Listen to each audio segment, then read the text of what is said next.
Breaking news po mga kababayan, Justice Leonin, ginulat si Luistro at De Lima.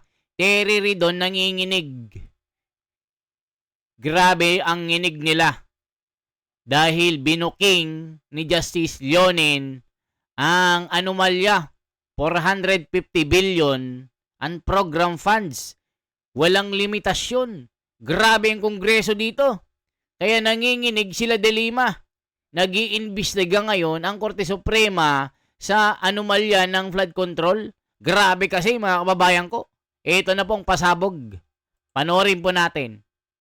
Now, there are limits to what Congress can do with respect to the President's budget, correct? Correct. And let's read and parse the provisions very carefully before we go into further interpellation. So let us look at Section 25, subparagraph 1. There are two sentences there. The first one is, Congress may not increase the appropriations recommended by the President for the operation of the government as specified in the budget. Correct? Correct. Very clear. And it says, the appropriations recommended by the President for the operation of government as specified in the budget. Correct? Correct. Now, Madam Solgen, there is another word, the same word budget, that appears in Article 7, the President, correct? That was Section 22, where it said the President shall propose a budget of expenditures and sources of financing, correct? Correct, Your Honor. As part of the NEP, correct? Correct, Your Honor. So therefore, here it is clear that whatever is in the NEP should not be increased by Congress. Your Honor, may I? You will qualify. Yes. Because for you, the unprogrammed funds, no, first, the automatic appropriations are not part of the budget of the President, correct? That's correct, Your Honor. And the unprogrammed funds are also not part of the budget, correct? They are not part of the budget that is, we believe that that is not the part of the budget where the prohibition on increasing the ceiling is applicable. Okay, I'll take that for now, under advisement. But the point is that, so if you say automatic appropriations is not part of the budget of the President, then I will ask you later to locate it in the Constitution. Sobrang init ba at walang lilim dyan sa inyo? At May hindi solusyon daw, ako dyan mga at mabibili kababayan lang siya ko. ng lowest price sa Lazada. Ibang klase talaga. Magugulat kayo. Parang legal ang pangungurap ngayon sa panahong ito ah.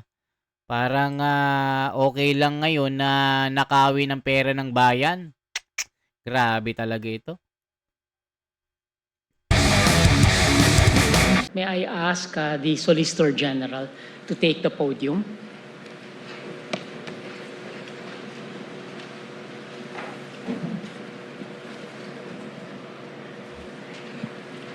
Thank you, Madam Solicitor General. I hope that you had a good lunch. I understand that the Solicitor General's office provided for their own packed lunch. Yes. Yes, but just to inform you that we provided food for everybody else, just for disclosure purposes. So the amicus and the petitioners' counsel. But we thank you for saving the court some expense. We did not want to assume that we will be included. Yes, and please don't assume next week, next time again. It's fiscal prudence. That is fiscal discipline. Now, just to start off, so there is what is called a the budget of expenditures and sources of funds. This is called the BESF, just so we are familiar with the terminology. And the BESF is a part of the NEP, the National Expenditure Program, correct? Yes, Your Honor. And the National Expenditure Program contains the BESF, the Budget for Expenditures and Sources of Funds, and a more detailed listing of the expenditures divided by purpose and divided by classification, correct? Yes, Your Honor, plus the automatic appropriation, but Yes. only for information. Yes. Yes, and it seems that is one of the issues that we have also for this case, that from your perspective, there are three parts. There is the program, there is the unprogrammed, and there is the automatic appropriation. But on the other end, they are classifying it only as programmed and unprogrammed.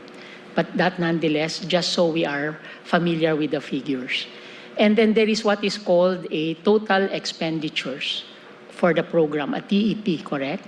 Yes, Your Honor. And this is the total amount for the NEP that Ayan, mga kababayan, ano naman sinasabi ng mga komento? Nako po, nakakagulat ito. Grabe ito. Galing talaga ng Supreme Court. We salute you. Abolish na dapat yung ginagawang gatasan ang mga congressman. Ginagawang gatasan ang pera ng bayan. Abolish na House of Representatives. Ito ang Kongreso, i-abolish ito. Galit sila sa ating administrasyon. Dating administrasyon FPRRD dahil hindi sila makanakaw sa kaban ng bayan. Ayan na, nagkakabulol-bulol na siya. Abolish Senate at Congress, lahat magnanakaw. Naku po mga kababayan ko, yari na. is proposed by the budget of the President, correct? Yes, Your Honor. Just so we're clear, the NEP, the National Expenditure Program, is otherwise called the President's budget, correct? Yes, Your Honor. Yes. And after the President's budget goes through the House of Representatives, the House of Representatives produce a General Appropriations Bill, or what is often referred to as the GAB, correct? Yes, Your Honor. And after that, it is given to the Senate, and in the Senate, they just call it the bill on third reading, correct? Yes, Your Honor. And after that, if there are disagreeing provisions, they call a bicameral conference committee or a BCC, and this BCC therefore produces a proposed resolution where both houses will ratify, correct? Yes, Your Honor. And from there, they produce the General Appropriations Act for the signature of the President, correct? Yes, Your Honor. And after the GAA, the President exercises a different kind of veto. We will examine that later, which is called a line item veto, correct? Yes, Your Honor. And the President signs the GAA within a set time. Otherwise, it will be reenacted. But along with this signature, the President formally communicates his vetoed items to the House and the Senate, correct? Yes, Your Honor. And the House and the Senate may overturn the veto based on the Constitution by a two-thirds vote, correct? Yes, Your Honor. Yes. Now, do you recall the amount of unprogrammed funds proposed in the NEP, National Expenditure Program, of the President in 2024 for unprogrammed? You recall the amount? Yes, Your Honor. I have it in my notes. The unprogrammed appropriation proposed by the President in the NEP for 2024 was 281.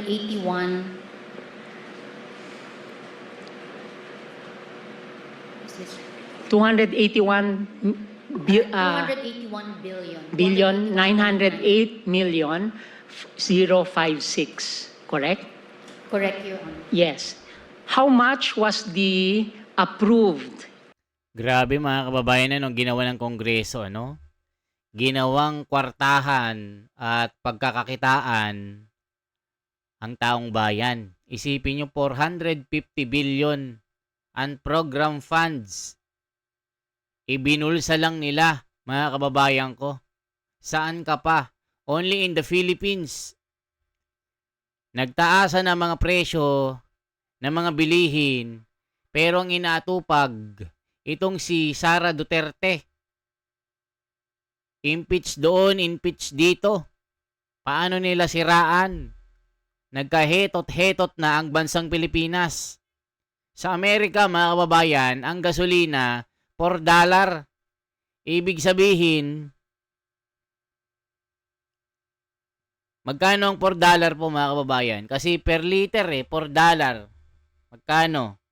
Check natin mga kababayan ko ha. Sabihin natin 59. 59 times 4. 59 times 4.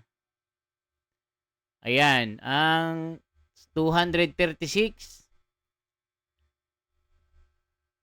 Tapos sa Pilipinas, 141. Hala ka, grabe, halos kapantay, mga kababayan ko. Ano nang nangyari sa Pilipinas? Ngayon po mga kababayan, may bali-balita.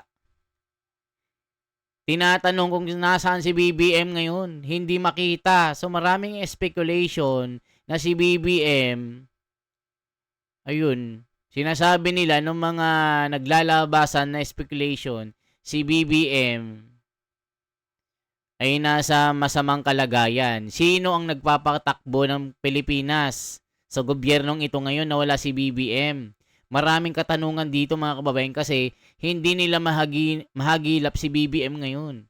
So sinasabi ng palasyo, si BBM nagtatrabaho pero lumang video yung pinakita. Nandun pa si Bersamin. Nandun pa si Juan Ponce Enrile. File video ang ginamit para i-illustrate na si BBM ay nagtatrabaho. Malusog pero hindi mahagilap. Lumang video yung mga nakikita. So ito yung mga katanungan ng mga taong bayan. Nasaan si BBM? So yun, nagkakaroon tuloy ng speculation na si BBM may masamang nangyari. Sana wag naman mga kababayan. Sana ipakita ng palasyo na si BBM ay nandyan, nagtatrabaho pero walang makita. Yan yung mga sinasabi ni Romeo Poquis. O tignan nyo po ha, pakita ko sa inyo. Ito po si Romeo Poquis po mga kababayan. Ito, tignan nyo po. Ipakita natin. Ito po. Check natin ha. Si Romeo Poquis may pasabog dito sa ang balita ngayon.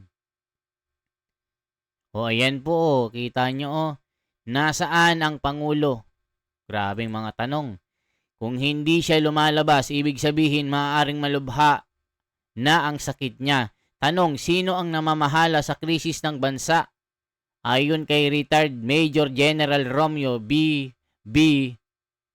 Poquis. Ayan o.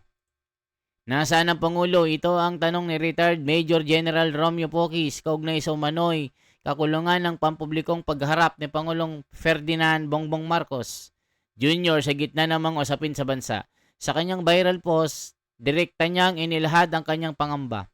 Nasaan ang Pangulo kung hindi siya lumalabas? Ibig sabihin maaaring malubha na ang sakit niya. Tanong, sino ang namamahala sa krisis sa bansa? Ang naturong pahayag ay lumabas kasabay ng mga kumakalat na haka-haka sa social media hinggil sa kalagayan ng Pangulo. Lalo na't may mga netizen na napapansing tila limitado ang kanyang mga kamakailang public appearances. Bagamat kinumpirma kahapon ng Malacanang na maayos ang kalusugan ng Pangulo. Nananatiling mainit ang panawagan ng ilang grupo para sa higit na transparency hinggil sa tunay na kalagayan ng kanyang kalusugan. Ayan mga kababayan ko. So yan po ang mga nangyayari. Nasaan daw si BBM ngayon? Ano naman ang sinasabi ng komento mga kababayan ko? Ito po, grabe, viral talaga itong comment na ito. Kahit nung lumabas pa siya, hindi naman siya namamahala. Teresa Borja, sabi niya. Kahit di pa siya lumalabas ang pagpapakita kung gumagawa naman at nag-iisip ng paraan si BBM para sa krisis nararanasan ngayon, wag na nating pangunahan yung isip ng Pangulo. Sabi ng mga nakipag-mate sa mga matataas opisyal sa buong mundo kung gawin ng mag-martial law dito sa Pilipinas. Hala ka. Nagtago na kasi di niya na kayang bigyan ng solusyon ng problema sa oil crisis sa bansa kaya nagsakit-sakitan na. Ayan mga kababayan ko. So yan po yung mga lumalabas na balita. Diba? So yan yung Korte Suprema nag-iimbestiga na ngayon dito sa 450 billion na insertion fund, mga kababayan ko. O ayan no. 'Di ba? Grabe, 35.9% lang. Taas ni Sara. Tignan nyo mga kababayan no. BP Sara 35.9%. Rank 1. Still number 1 and unbeatable. BP Sara Duterte leads 2028 survey by wide margin. Ako po, grabe talaga.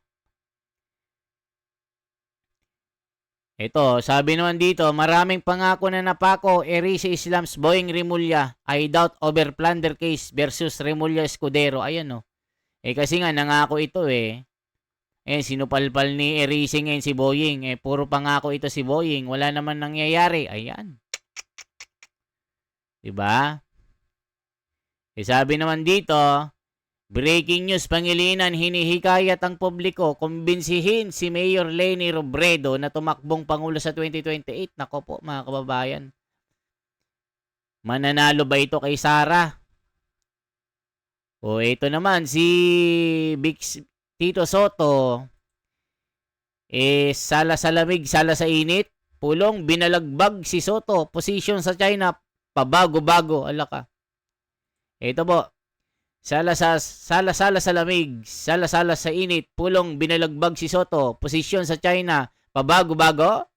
Manila, Philippines, hindi napigil si Davao City 1st District Rep. Paulo Duterte sa pagbibigay ng malakas sa batikos kay Senate President Tito Soto dahil sa biglang pagbabago ng paninindigan nito sa issue ng China at joint exploration sa West Philippine Sea. Ayon kay Duterte, nakakaalarma ang pagbabago-bago ng posisyon ni Soto at nagpapakita ng pagdududa sa kanyang tunay na katapatan sa sambayan ng Pilipino. Kung paninindigan ng prinsipyo, paninindigan hanggang dulo. Hindi yung kahapon kontra tapos ngayon kampi. Depende sa kung saan may pakinabang, ani Duterte, na tila tumatamaan sa bago-bago na ugali ng senador. Nako po, mga kababayan ko. Ayan po. For transparency, for a better democracy, this is the Wonders Philippines. Mabuhay po mga kababayan. I-like at i-share po ang video ito. Mabuhay.